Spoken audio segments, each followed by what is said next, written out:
ఈరోజు మన కిచెన్లో కమ్మగా నోరూరించే పరమాన్నాన్ని మంచి రుచితో ఈజీగా ఎలా ప్రిపేర్ చేయాలో చూపించబోతున్నాను.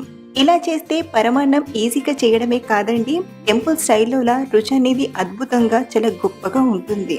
ఇలా మనం ప్రసాదం కోసం కానీ లేదా స్వీట్ తినాలనిపించినప్పుడు కానీ ఈ ఈజీ ప్రాసెస్తో పర్ఫెక్ట్ టేస్ట్తో ఇలా పరమాన్నం చేసి చూడండి.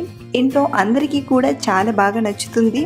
మనం ఎప్పుడు తినే పరమాన్నం అయినప్పటికీ కూడా ఇలా చేస్తే పరమాన్నం రుచి అనేది ఇంకా బాగుంటుంది. మనం పరమాన్నం కోసం మామూలు బియ్యం కాకుండా రేషన్ బియ్యం అంటే లావుగా ఉండే బియ్యం తీసుకుంటే పరమాన్నం టేస్ట్ అయినా టెక్చర్ అయినా చాలా బాగా వస్తుంది. అలాగే పరమాన్నం ఎక్కువగా ఇలా ఇత్తడి గిన్నెలోనే ప్రిపేర్ చేస్తుంటారు. ఇలా బియ్యం తీసుకున్నాక మరో పక్కన స్టవ్ ఆన్ చేసి ప్యాన్లోకి అరకప్పు వరకు పెసరపప్పుని తీసుకొని మంటను మీడియం ఫ్లేమ్లో పెట్టి ఒక 3-4 నిమిషాలు వేపి తీసుకుందాం. చూడండి, పెసరపప్పు ఇలా లైట్ గోల్డెన్ కలర్లోకి టర్న్ అవుతుంది అనేటప్పుడు ఇప్పుడు స్టవ్ ఆఫ్ చేసేసి ఈ పప్పును బియ్యంలోకి తీసుకుందాం. అలాగే ఇందులోనే ఒక 2 టీ స్పూన్ల వరకు శనగపప్పును తీసుకుందాం. ఇలా పరమాన్నంలో శనగపప్పు వేయడం వలన పరమాన్నం తినేటప్పుడు మధ్య మధ్యలో ఈ శనగపప్పు అనేది పంటికి తలుగుతూ రుచి అనేది చాలా బాగుంటుంది. ఇప్పుడు వీటిని ఒక 2-3 సార్లు బాగా కడిగి తీసుకుందాం. ఇలా బాగా కడిగాక ఇప్పుడు ఇందులోకి ఒక 2 కప్పుల వరకు నీళ్లను తీసుకుందాం. మనం ఏ కప్పుతో అయితే బియ్యం తీసుకున్నామో అదే కప్పుతో ఇలా ఒక 2 కప్పుల నీళ్లను తీసుకొని ఇప్పుడు ఈ బియ్యం పప్పును ఒక అరగంట సేపు నానబెడదాం. మీరు తొందరగా ప్రిపేర్ చేయాలంటే నానబెట్టకుండా అయినా చేయొచ్చండి, కానీ ఇలా నానబెట్టడం వలన రైస్ అయినా పప్పు అయినా తొందరగా ఉడుకుతుంది. అరగంట తర్వాత మూత తీసి ఇప్పుడు ఇందులోకి మనం ముందుగా 2 కప్పుల నీళ్లను తీసుకున్నాం కదా, ఇప్పుడు ఇందులోనే మరో 3 కప్పుల నీళ్లను తీసుకుందాం. అంటే టోటల్గా 1 కప్పు రైస్కి 5 కప్పుల వరకు నీళ్లను తీసుకోవాలి. అలాగే ఇప్పుడు ఇందులోనే 1 కప్పు వరకు చిక్కటి పాలను తీసుకుందాం. ఇక్కడ నేను బాయిల్ చేసిన పాలు కాదండి, పచ్చి పాలనే యూజ్ చేస్తున్నాను. ఇలా పాలను తీసుకున్నాక ఒకసారి బాగా కలిపి, నిజానికి పరమాన్నంలో పాలను చాలా తక్కువగా యూజ్ చేస్తారు. కొందరైతే పరమాన్నం మొత్తం కూడా పాలతోనే ఉడికిస్తారు. మీకు ఎలా వీలవుతే అలా పాలను కానీ లేదా నీళ్ళను కానీ తీసుకోవచ్చు. కానీ క్వాంటిటీ వైజ్ చెప్పాలంటే 1 కప్పుకి మొత్తం టోటల్గా ఇక్కడ 6 కప్పుల వరకు నీళ్లను పాలను యూజ్ చేస్తాం. ఇప్పుడు ఈ గిన్నెను స్టవ్ పై పెట్టి ఉడికించుకుందాం. ఇందులో మనం పాలను వేసాం కాబట్టి మంటను హై ఫ్లేమ్లో పెట్టి ఉడికిస్తే పాలు అనేవి పొంగిపోతాయి.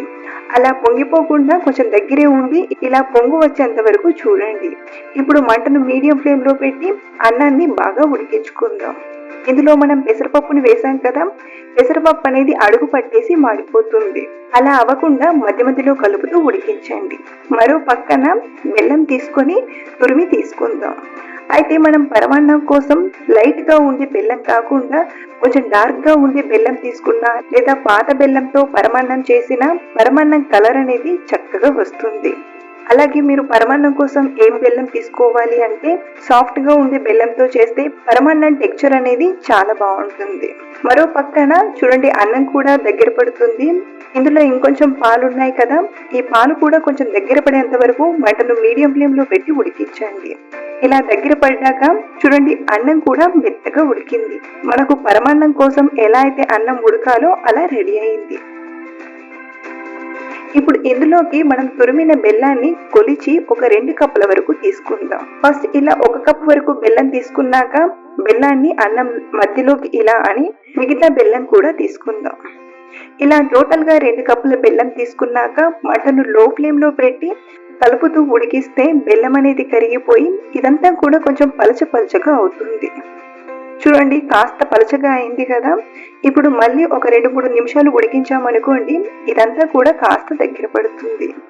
ఇప్పుడు ఇందులోనే 1/2 టీ స్పూన్ యాలకుల పొడిని, అలాగే మంచి ఫ్లేవర్ కోసం టెంపుల్ స్టైల్లోలా పరమాన్నం రుచి అనేది రావడానికి చిటికెడంతా పచ్చకర్పూరాన్ని తీసుకుందాం. మనకు ఆయుర్వేదిక్ స్టోర్లో తినే పచ్చకర్పూరం అంటే ఇస్తారండి. చిటికెడంతా తీసుకుని వేళ్ళతో ఇలా నలిపితే పొడి పొడిగా అవుతుంది. అలా అని పచ్చకర్పూరం ఎక్కువగా వేస్తే స్మెల్ అనేది చాలా వస్తుంది, కాబట్టి ఇలా చిటికెడంత మాత్రమే వేయండి. ఇలా ఒకసారి కలిపాక ఇదంతా కొంచెం దగ్గర పడేంత వరకు మరో పక్కన మంటను లో ఫ్లేమ్లో పెట్టి ఈ గిన్నెను ఆ పక్కన ఉడికించుకుందాం. ఇప్పుడు మరో ప్యాన్ని తీసుకొని ఇందులోకి 2-3 టేబుల్ స్పూన్ల నెయ్యిని తీసుకుందాం. నిజానికి మనం చేసే క్వాంటిటీకి ఒక పావు కప్పు వరకు నెయ్యి అనేది పడుతుంది. ఇలా నెయ్యి కరిగాక ఇప్పుడు ఇందులోకి 2-3 టీ స్పూన్ల జీడిపప్పు పలుకుల్ని తీసుకొని ఫ్రై చేసుకుందాం. ఇవి కాస్త ఇలా ఫ్రై అయ్యాక ఇందులోనే ఒక 2 టీ స్పూన్ల వరకు కిస్మిస్లను తీసుకొని ఫ్రై చేయండి. ఇవన్నీ కూడా ఇలా చక్కగా ఫ్రై అయ్యాక ఇలా ఫ్రై చేసిన జీడిపప్పు కిస్మిస్లను పరమాన్నంలోకి తీసుకొని మిక్స్ చేసుకుందాం. ఒకసారి బాగా కలిపితే మనకు పరమాన్నం అనేది రెడీ అయిపోతుంది. పరమాన్నం మరీ పలుచగా ఉండద్దు, అలానే మరీ గట్టిగా ఉండద్దు. మనకు ఈ కన్సిస్టెన్సీలో పరమాన్నాన్ని ప్రిపేర్ చేసుకుంటే ఇది కాస్త చల్లారాక పర్ఫెక్ట్ కన్సిస్టెన్సీతో రెడీ అవుతుంది. చూడండి, చూస్తేనే నోట్లో నీళ్ళూరుతున్నాయి కదా. సో ఫ్రెండ్స్, టుడే చెప్పుకున్న ఈ కమ్మకమ్మని పరమాన్నం రెసిపీ మీకు నచ్చితే ఒక లైక్ చేసి మీ ఫ్రెండ్స్కి షేర్ చేయండి.